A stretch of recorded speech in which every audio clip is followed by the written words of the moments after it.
Time ఇవ్వకుండా మా గొంతు నొక్కినందుకు మేము మాకు ఉండే హక్కు ఏంటంటే వాకౌట్ చేస్తాం. ఇప్పుడు చిన్న సబ్మిషన్ నాది. పోరాడి సాధించుకున్నాం తెలంగాణ. ఎంత అంటే కేసీఆర్ ప్రాణత్యాగం వరకు వెళ్తే తెలంగాణ వచ్చింది. సరే, అధికారం అనేది ఖచ్చితంగా చేతులు మారుతూ ఉంటుంది, ఎవరో ఒకళ్ళు అధికారంలోకి వస్తుంటారు, పోతుంటారు, ఇవన్నీ జరిగేవి. కీలక నిర్ణయాలు తీసుకుంటున్న పరిస్థితి, ఫ్యూచర్ సిటీ కావచ్చు, శేషు సార్ చెప్పినట్టుగా హిల్ట్ పాలసీకి సంబంధించి కావచ్చు, ఇవన్నీ కీలక నిర్ణయాలు తీసుకునేటప్పుడు సభలో ఉండాల్సిన బాధ్యత, ఖచ్చితంగా క్వశ్చన్ చేయాల్సిన బాధ్యత, ప్రజల కోసం పోరాడాల్సిన బాధ్యత మీపై లేదా? నేను ఏమంటున్నానంటే మీరు మంచిగా వచ్చినాయి సార్. హిల్ట్ పాలసీ అనేది ఒక బోబస్. ఇలా వాళ్ళు 5 లక్షల ఒక మాట వినండి, మీరు వేసిన క్వశ్చన్ సమాధానం. మీరు ఇక్కడ ఉన్న మురికివాడల గురించి హిల్ట్ పాలసీ తీసుకొచ్చిన దాంట్లో 5,13,000 మంది ఇక్కడ ఉన్నారు హిల్ట్ పారిశ్రామిక వాడలు. ఒక్కరన్నా పోతామని మీకు అప్లై చేసుకున్నారా? ఉన్నట్టు మొత్తం ఇప్పుడు ఐలా గానీ, టిఎస్ఐసి కాలనీ గానీ, చెర్లపల్లి గానీ, పటాన్ చెరువు గానీ, బాలనగర్ గానీ, మొత్తం ఈ ఆంధ్రప్రదేశ్ తెలంగాణలో ఉన్నటువంటి మొత్తం పారిశ్రామిక వాడలలో 5,13,000 ఎంఎస్ఎంఈలు ఉంటే మీరు ఇచ్చిన హిల్ట్ పాలసీకి 5,13,000 వ్యతిరేకించారు. ఒక్కరు కూడా అప్లై చేసుకోవాలి. ఇంకొకటి ఫ్యూచర్ సిటీ అంటారు. 13,000 ఎకరాలు మేమే అక్కడ ఒక జోన్ పెట్టాలి, పొల్యూషన్ లేకుండా పెట్టాలంటే మీరు తీసుకొచ్చారు. అది కూడా బోపసే మొత్తం. ఇప్పుడు మీరు రాకేష్ రెడ్డి గారు చెప్పారు కదా, బీజేపీ రాకేష్ రెడ్డి గారు, ఇక్కడ ఇదంతా బోగస్ కంపెనీ, ఇక్కడ ఒక ముఖ్యమంత్రి కూకునే స్థాయి కాదు, ఎమ్మెల్యే కొన్ని చేయలేరు. మీరు ఒకటి చెప్తున్నారు, దావూస్ కు 2023 జనవరిలో పోయి 30,000 కోట్లు తెచ్చారు. 2024 జనవరిలో పోయి 1,70,000 కోట్లు తెచ్చారు. రెండు కలిసి 2,30,000 కోట్లు వచ్చినాయని చెప్పారు. వచ్చినాయి 13,000 కోట్లు. ఆ 13,000 కోట్లు రైట్ ఇన్ఫర్మేషన్ యాక్ట్ కింద టీజీఐఎస్సీ గారు జగ్గారెడ్డి గారు వైపు దగ్గరికి వెళ్ళి ఇక్కడ ఇంత చక్కగా వివరిస్తున్నప్పుడు అక్కడ ప్రజాధనాన్ని ఖర్చు పెట్టి సభ నిర్వహిస్తున్నప్పుడు అక్కడ ఎందుకు ప్రజలకు వివరించలేకపోతున్నారు? మాకు అసలు మీ గ్లోబల్ సమ్మిట్ కి ఇన్విటేషన్ లేదు, మీ ఫోర్త్ ఇన్విటేషన్ లేదు. ఇప్పుడు అసెంబ్లీలో పెట్టింది హిల్ట్ పాలసీ, మొన్న పెట్టిన చర్చ. హిల్ట్ పాలసీలో మేము లేవు. మీ హిల్ట్ పాలసీ పెట్టినప్పుడు మీ ముఖ్యమంత్రి, మీ మంత్రులు 64 మంది ఎమ్మెల్యేలు ఉండి మీరు 12 మంది అందులో పాడుకున్నారు. ఇంకొకటి ఏంటంటే, ఏది జరిగినా కూడా ఒక అపోజిషన్ లో ఉన్న వాళ్ళకు ఒక మెమోరాండం ఇవ్వడమో మీరు పిలవండి. ఇప్పుడు వాకౌట్ చేసిన తర్వాత మనం వెల్కమ్ చెప్పొచ్చు. అది లేకుండా సభా సాంప్రదాయాలను తుంగలో దొక్కింది. ఎందుకోసం అంటే సబ్జెక్ట్ లేకుండా గోడలు ఇస్తారు ఇక్కడ వీళ్ళు. టైం ఇస్తాను. మొత్తంగా ఏం జరుగుతుంది రవి గారు? మొత్తంగా మాకు మైక్ ఇవ్వట్లేదు, ప్రజా సమస్యలను ప్రస్తావించడానికి అసెంబ్లీలో ఎక్కడా కూడా మాకు ఛాన్స్ లేకపోవడం వల్లే మేము బయటకు వచ్చామని చెప్తున్న పరిస్థితి. అక్కడ ప్రజాధనం అంతా వృధా అవుతుంది. శేషు సార్ క్లియర్ గా చెప్పినట్టుగా ఎక్కడ ఏం మాట్లాడాలనే దానికి ప్రతిదానికి పరిమితులు ఉంటాయి. పార్టీ ఆఫీస్లో ఏ విధంగా మాట్లాడాలి, అసెంబ్లీలో ఏ విధంగా మాట్లాడాలి, బహిరంగ సభలో ప్రజలను ఉద్దేశించి ఏ విధంగా మాట్లాడాలనే దానికి ఖచ్చితంగా పరిమితులు ఉంటాయి. సో వీటన్నింటినీ కూడా ఎక్కడా కూడా పాటించట్లేదన్నట్టుగానే పరిస్థితులు కనిపిస్తున్నాయా తెలంగాణ? మీరు అందరూ ఒకటే కోణంలో చూస్తున్నారు.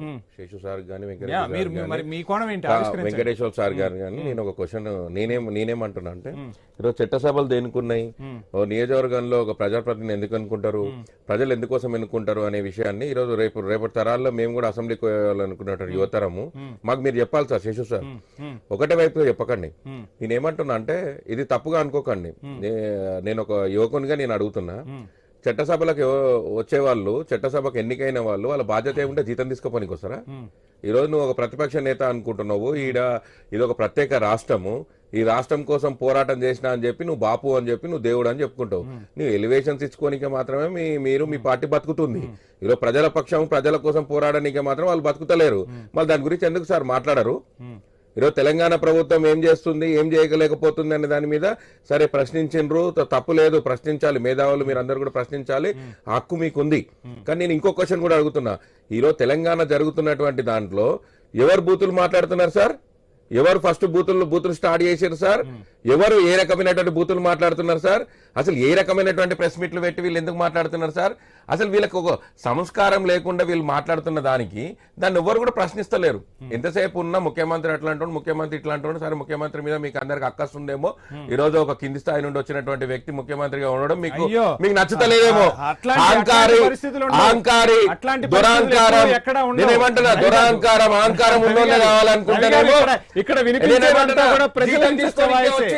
జీతం తీసుకొని ఇంకొచ్చి సైన్ పెట్టిపోయి ఇంకా వచ్చినప్పుడు నందినగర్ కి చేరుకుంటున్నాడు కేసీఆర్, అసెంబ్లీ కాల్ పెట్టడానికి పోతున్నాడు కేసీఆర్, కార్ మొదలైంది. ఇట్లాంటి హైపుల్ క్రియేట్ చేసి ఇట్లాంటివి మాత్రమే హంగామా సార్. ఇంతకుముందు బ్రేకింగ్ లకు హెడ్డింగ్స్ కోసం పనిచేస్తారు వీళ్ళు విఆర్ఎస్ పార్టీ. ప్రజల కోసం పనిచేయడానికి వీళ్ళు లేరు. ప్రజలకు సంబంధించినటువంటి అంశాల మీద వీళ్ళకు హక్కు లేదు. వీళ్ళు ప్రజల్లో నైతిక హక్కు పోగొట్టుకున్నారు కాబట్టి వీళ్ళకి మాట్లాడడానికి నైతికంగా విలువలు లేవు కాబట్టి. ఇంకోటి అందుకే రవి గారు నేను ఒక మాట నేను మీకు అదే ఇందాక మా పార్టీ సూటిగా నేను వేసిన ప్రశ్న కాంగ్రెస్ అదే. పార్టీ ప్రజా సంక్షేమం వైపు పనిచేసుకుంటూ ప్రజలకు ఏ విధంగా పనిచేయాలనే దాని మీద ఉంది. ఎక్కడ కూడా గొప్పలు చెప్పుకొని ఏదో ఏతులు పడేటటువంటి పనులు చేస్తలేదు. ఇంకోటి ప్రజా సంక్షేమం ధ్యేయంగానే పనిచేస్తుంది. అడగండి ఎక్కడ ఏమైనా కుంటుపడుతుందా? ఈ ప్రజా సంక్షేమం ధ్యేయంగా పనిచేస్తున్నప్పుడు మీరు చేస్తున్న అభివృద్ధిని మాట్లాడాలి కానీ ఆ వర్డ్స్ ఎందుకు వస్తున్నాయి? ఆ వర్డ్స్ ఎందుకు వస్తున్నాయి? మాట్లాడుతున్నా సార్, మీ జిల్లాల గిరిజన జాతర అవుతుంది కుంభమేళ లాంటి అట్లాంటి జాతరకు 100 ఏళ్లకెళ్ళి జరుగుతున్నట్టు ఏ రాజకీయ పార్టీ చేయనటువంటి పనులు ఈ రోజు కాంగ్రెస్ ప్రభుత్వం చేస్తుంది. చూసిరా లేదా సార్? మీకు కూడా తెలుసు కదా. సో అట్లా ప్రతి అంశాన్ని కూడా చూసుకొని మీరు ఆల్రెడీ మాట్లాడారు. ఈ రోజు ప్రజల పక్షాన ఈ రోజు కాంగ్రెస్ పార్టీ పనిచేస్తుంది.